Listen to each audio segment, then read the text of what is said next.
Hoje é um dia muito especial. Cheguei aqui no AC Camargo, em São Paulo, referência no tratamento de câncer e, mais do que isso, um lugar onde a vida se reinventa todos os dias. Eu vim até aqui para conhecer de perto histórias de mulheres que estão enfrentando o câncer de colo do útero. Que dia especial! Estou aqui com a presença de duas pessoas muito queridas, profissionais super competentes. Doutora Andréa Gadelha, oncologista e vice-líder do Centro de Referência em Tumores Ginecológicos do AC Camargo Cancer Center, e doutor Valentino Magno, ginecologista e meu grande amigo, parceiro da nossa causa. Como embaixadora da campanha contra o câncer de colo do útero, eu estava muito ansiosa por essa visita aqui hoje. Para mim é super importante poder estar aqui, poder ver de perto o que acontece aqui, poder conversar com mulheres reais. Porque por trás de cada diagnóstico de câncer de colo do útero, tem uma mulher com uma história comovente para nos contar. E tem também quem cuida, quem está junto delas nessa jornada. E os profissionais incríveis que acolhem, que lutam junto. É tudo muito forte e muito bonito também. Bom, Fernanda, só tenho a agradecer de você estar aqui hoje, você como embaixadora de uma causa tão importante, e Valentino, colega que vem acompanhando a gente nessa jornada aí, do cuidado das mulheres com câncer ginecológico. Esse é um tema extremamente sensível e importante, porque o câncer de colo de útero é um problema de saúde pública mundial. E no Brasil não é diferente. A gente tem quase 17 mil novos casos por ano, com quase 7 mil mortes. E isso é importantíssimo a gente falar, porque é um câncer prevenível. A gente tem vacina e método de rastreio adequado, que é o Papa Nicolau e o teste do DNA do HPV. E é um vírus ali, a gente sabe que a causa do câncer de colo de útero é o HPV, um vírus transmitido por via sexual e que está relacionado ao câncer de colo de útero em 99% dos casos. É isso, André. Todos os anos a gente orienta as pacientes, examina elas e às vezes a gente acaba achando as lesões pré-invasoras que são curáveis, mas tem aqueles casos que a doença já evoluiu para uma doença, para uma forma invasora, como as pacientes que a Fernanda viu hoje. Por isso que a prevenção é tão importante. Infelizmente, hoje a gente pôde ver essa situação e é uma situação bastante comum no Brasil.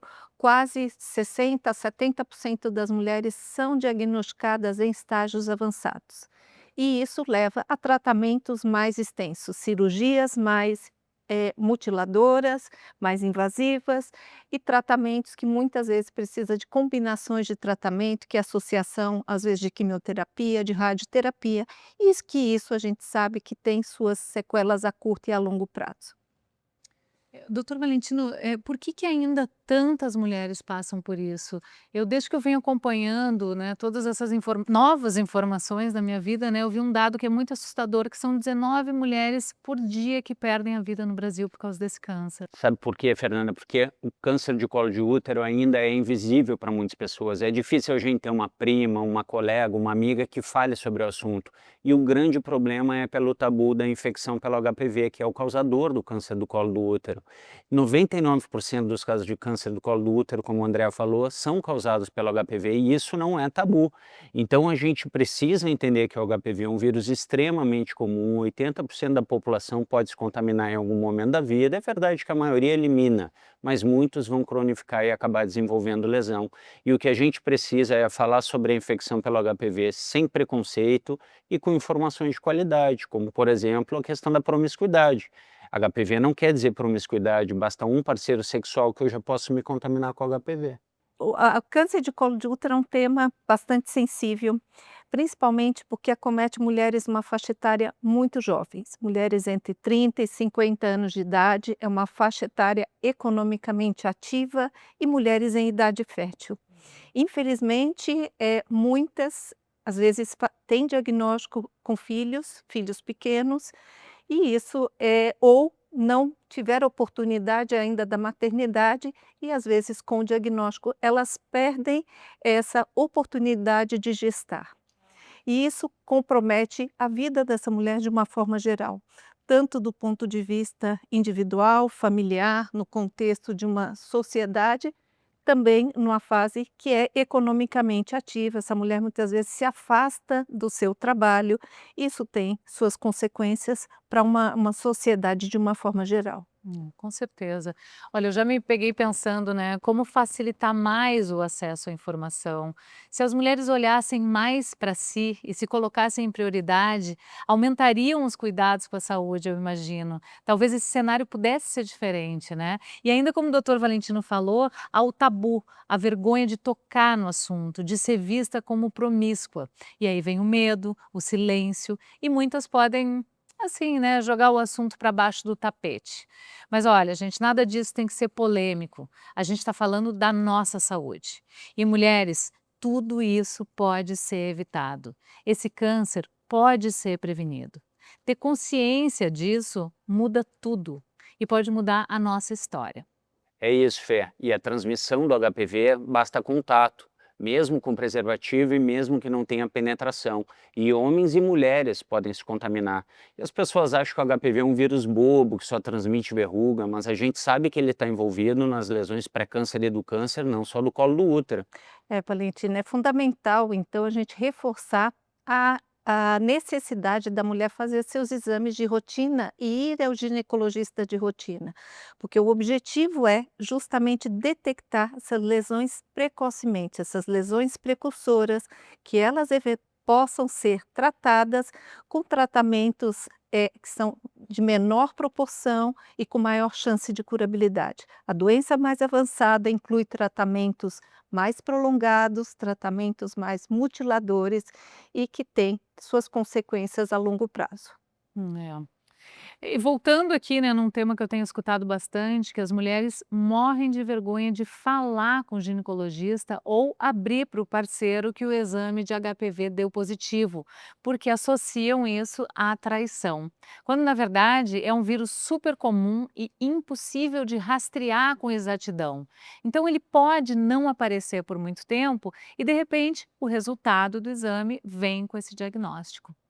É isso, Fernanda. Na verdade, o HPV ele pode ficar anos escondido, por isso que não dá para a gente saber de quem e nem quando eu peguei. Cerca de 40% das pessoas reativam o vírus muito tempo depois. E por isso que a prevenção é tão importante, independente do estado conjugal, se é uma relação monogâmica ou não, as pessoas precisam se cuidar. E a Organização Mundial da Saúde, ela determina os 3 pilares para a prevenção do câncer do colo do útero, que é a vacinação contra o HPV para homens e mulheres dos 9 aos 45, os exames preventivos, Papa Nicolau e mais atualmente o teste do HPV, e o tratamento precoce das lesões o quanto antes possível.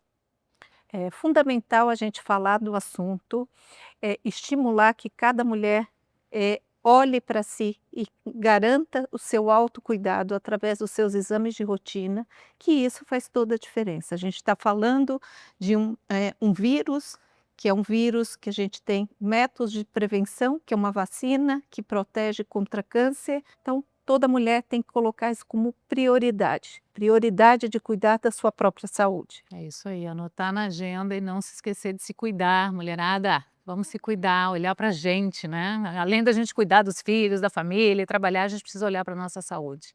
Quero agradecer a doutora Valentino, muito obrigada. Doutora Andréia, obrigada por abrir as portas do AC Camargo para a gente com tanto carinho. Eu tive a oportunidade hoje de conhecer pessoas muito importantes, mulheres, a Lucília, a Kênia, que contaram as histórias delas. E quando a gente ouve essas histórias, a gente entende a importância da gente falar cada vez mais sobre esses assuntos. Então foi um prazer, muito obrigada. É isso, Fernanda, muito obrigado, obrigado pelo convite, André. O câncer de colo de útero ainda é um baita problema no nosso país, é um problema de saúde pública, né?